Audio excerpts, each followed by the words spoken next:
Hi friends, இன்றைக்கி night டிஃபனுக்கு தோசை செய்யலாம். காளான் வதக்கி வச்சுருக்கோம். காளான் தோசை செய்யலாம். தோசை ஊற்றிருக்கோம்.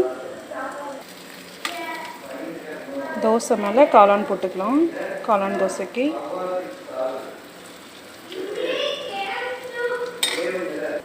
காளான் போட்டிருக்கோம்.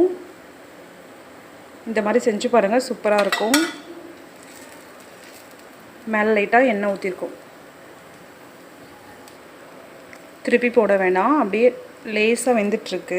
அப்படியே மடிச்சுக்கலாம். நம்ம இந்த மாதிரி எடுத்துகிட்டு அப்படியே ரோல் பண்ணி சாப்பிட்டுக்கலாம். தோசை சூப்பராக வெந்துருச்சு. இப்போ மடித்து எடுத்துக்கலாம். அவ்வளோதான் ஃப்ரெண்ட்ஸ், காளான் தோசை நமக்கு சூப்பராக ரெடி ஆயிடுச்சு.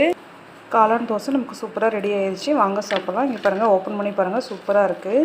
இந்த மாதிரி ரோல் பண்ணி நம்ம அப்படியே சாப்பிட்டுக்கலாம். அவ்வளோதான் ஃப்ரெண்ட்ஸ்.